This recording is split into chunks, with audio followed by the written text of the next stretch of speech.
Hello, this is representing mixed numbers as improper fractions. It's Chapter 7, Lesson 5, and this is the St. John Fine Arts School Grade 6 Mathcast with Mr. Burko. As requested by my students, I'm playing pleasant music in the background. Just to mix things up a little bit, this is Bach. Our goal today is to express a mixed number as an equivalent improper fraction. So we've learned about mixed numbers, we've learned about improper fractions, and now we're going to do them together.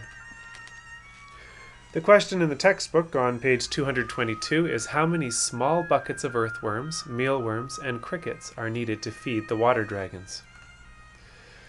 Well, Abby decides to use a number line to figure this out. So she's got a number line here till 4, which she estimates would be about enough, and she uses little blocks.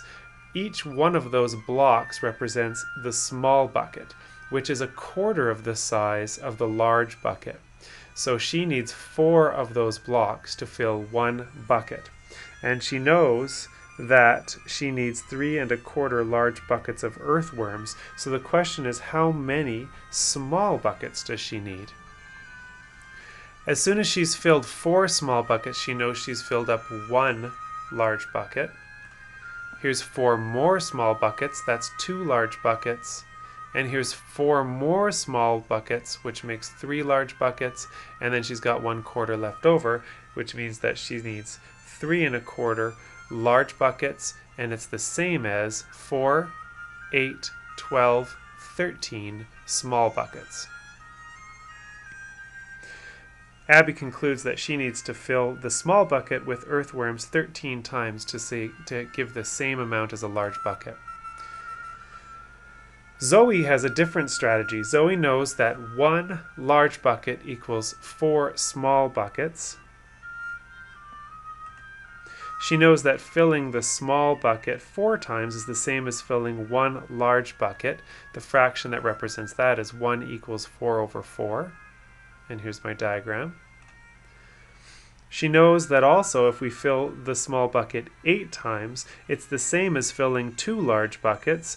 So 8 over 4 equals 2, and 8 divided by 4 equals 2. And she knows that if she fills that small bucket 12 times, it's the same as filling it 3 times in the large bucket. So the small bucket is 12, 4 of those small buckets equals a large bucket, and then it gives us 3. She knows that there's a quarter left over there because it's 3 1/4, and so she concludes that she needs 3 1/4 buckets, but she can count up all the buckets and find that she needs 13.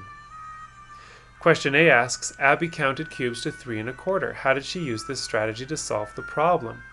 Well, she counted by quarters, and the way she did that was she counted quarter, quarter, quarter, quarter, quarter in cubes, and then she finally got to 13. So you can do this using linking blocks or base 10 blocks. It's the same strategy that you could use on your own. Question B is, how many times does the small bucket need to be filled to get enough mealworms and to get enough crickets? Well, according to our textbook, we know that the mealworms require 1 1/4 large buckets. And what has to happen is we have to figure out how many buckets that would be. Well, I've got 4 buckets here, which would be a large bucket, and 1 extra one, which is the extra quarter. So you see what I did? 4 buckets equals 1 large and the extra quarter. So in total, we need 5 buckets of mealworms to feed our animals at the zoo. A cricket needs 2 1/2 large buckets. The crickets need 2 1/2 large buckets. And so here's a diagram showing that. 1 large bucket is equal to 4. 1 large bucket is equal to another 4. And then half is equal to 2 because half of 4 is 2. So in other words, we need 4, 8, 10 buckets of crickets to feed our animals. Thanks for joining me. This has been representing mixed numbers as improper fractions. I sure hope you enjoyed being accompanied by Bach.